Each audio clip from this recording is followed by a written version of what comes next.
அஸ்ஸலாமு அலைக்கும். Hi friends, எல்லோரும் எப்படி இருக்கிறீங்க? நல்லா இருக்கிறீங்களா? நான் இங்கே ரொம்ப நல்லா இருக்கிறேன். இப்போ நம்ம வாங்க வீடியோவில் போகலாமா?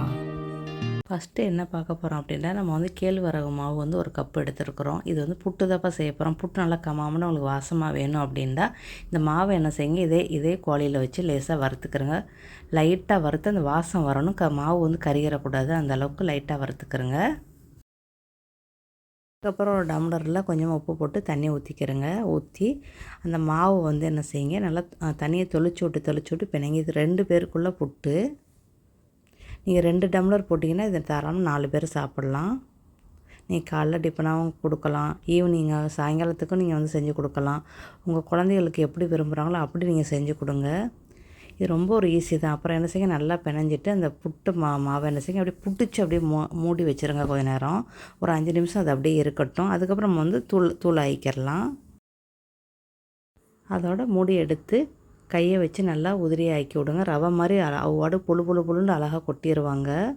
இந்த பக்குவத்துக்கு நம்மளுக்கு இருக்கணும் புட்டு மாவு. ரொம்ப ஒரு ஈஸியான டிப்பு தான், நீங்களும் செஞ்சு பாருங்கள். அப்புறம் உள்ளங்கையை வச்சுக்கிட்டு அப்படியே தேய்ச்சி விட்டிங்கனாலே போதும். உங்களுக்கு அப்படியே புழுன்னு அவங்களா எல்லாமே கலண்டு அழகாக வந்துடுவாங்க. அவ்வளோதான், முடிஞ்சிருச்சு. அதுக்கப்புறம் இட்லி குக்கரை சூடு பண்ணிவிட்டு நம்ம வந்து புட்டை அவிக்க வேண்டியது தான். கண்டிப்பாக ட்ரை பண்ணி பாருங்கள். ஓகேயா?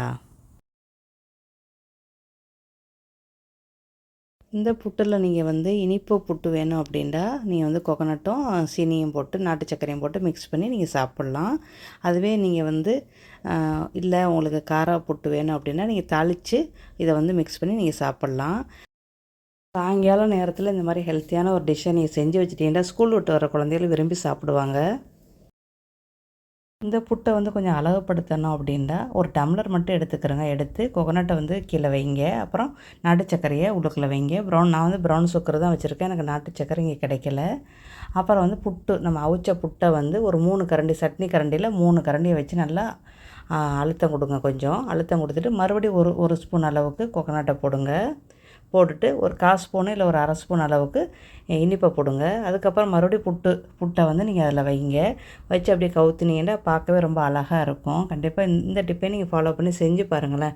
உங்கள் குட்டீஸ் எப்படி விரும்புகிறாங்களோ அப்படி செஞ்சு கொடுங்க. அப்போ தான் அவங்க சாப்பிடுவாங்க.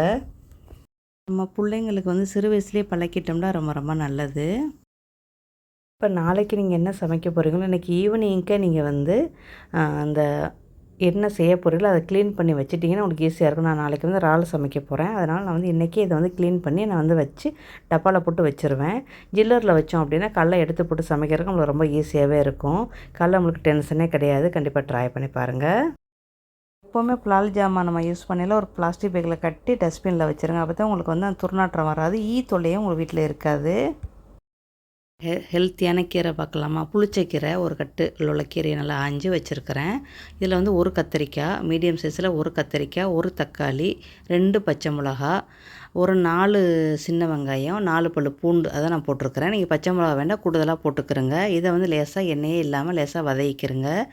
வதக்கிறதுக்கு நம்மளுக்கு கீரை வந்து நம்மளுக்கு சீக்கிரமாக வதங்கிடும். மற்ற பொருள் வதங்கணும்னா பிரச்சனை. முக்கியமாக நம்மளுக்கு வந்து கத்திரிக்காய் வதங்கணும். கத்திரிக்காய் வந்து வேகணும், இல்லைன்னா அதில் வந்து ஒரு காரத்தன்மை இருக்கும், அது நம்மளுக்கு சாப்பிட முடியாது, சிரமமாக இருக்கும். அப்புறம் உப்பு போட்டுக்கிறங்க. உப்பு போட்டு லேசாக வதக்கிக்கிறங்க. இப்போ கத்திரிக்காய் வேகணும், அதனால் சிறு அடுப்புலேயே நீங்கள் வைங்க. கத்திரிக்காய் வெந்ததோடு நீங்கள் அடுப்பு அடைச்சிருங்க. ஆறின பிறகு நம்ம வந்து மிக்சியில் வச்சு நம்ம வந்து இது எல்லாத்தையும் நல்லாவே அரைச்சிக்கிறலாம். எல்லாமே நல்லா வெந்துருச்சு.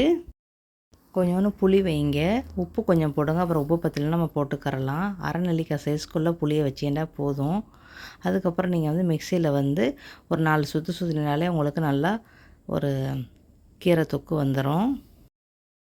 நம்ம கடையெல்லாம் வேண்டியதில்லை, மிக்ஸி ஜாரில் நல்லா ஆறினப்புறம் நீங்கள் அரைச்சிங்கன்னா உங்களுக்கு சூப்பரான இந்த கீரை பேஸ்ட்டு வந்துடும். இது வந்து நீங்கள் ஒரு வாரத்துக்கு கூட நீங்கள் வந்து ஐஸ் பெட்டிக்கில் வச்சு சாப்பிட்லாம். நல்லெண்ணெய் போட்டு கடுகு, உளுந்து, ஜீரகம், பெருங்காயத்தூள், பட்டை மிளகா, கொஞ்சமாக வெங்காயம் இதெல்லாம் போட்டு பூண்டு கொஞ்சோண்டு பூண்டை நல்லா நச்சு போடலாம். நீங்கள் பூண்டு வேணும்னா போடலாம், இல்லை கொஞ்சமாக இஞ்சி போடலாம்.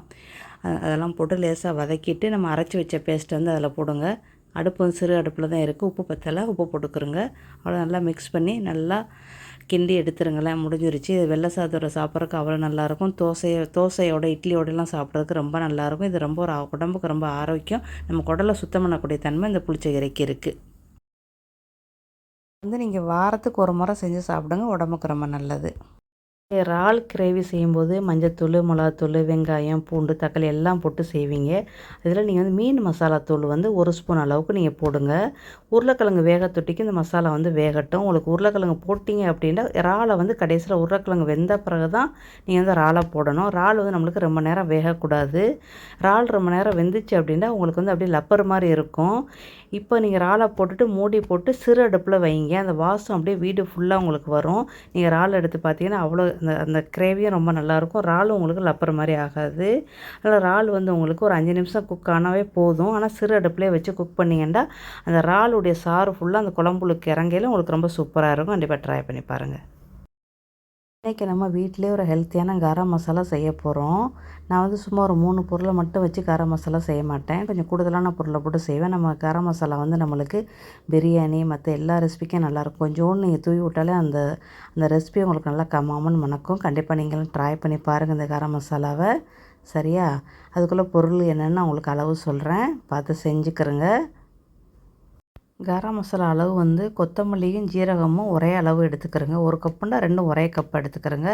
பெருஞ்சீரகம் வந்து நம்ம எடுத்ததை விட இன்னும் ஒரு 1/2 கப்பு கூட எடுத்துக்கிறணும். இப்போ 1 கப்பு ஜீரகம் எடுத்தீங்க அப்படின்னா பெருஞ்சீரகம் வந்து நீங்கள் வந்து 1/2 கப்பு எடுத்துக்கிறோங்க. கொத்தமல்லியும் ஜீரகமும் ஒரே லெவலுக்கு எடுத்துக்கிறோங்க. மிளகு வந்து 1/2 ஸ்பூன் எடுத்துக்கிறோங்க. இந்த அளவை கரெக்டாக செய்யுங்க. உங்களுக்கு சூப்பரான கரம் மசாலா கம்மாமண்டு உங்களுக்கு இருக்கிறது நிறையா ரெசிபிகளுக்கு நீங்கள் யூஸ் பண்ணலாம். ஜாதி பத்திரி வந்து 2 பூ போடுங்கப்பா. இது நல்லா வாசமாக இருக்கும். அப்புறம் கடல் பாசி நம்ம எந்த கப்பில் வந்து நம்ம அளந்தோமோ அதே கப்பில் கடல் பாசி எடுத்துக்கிறோங்க.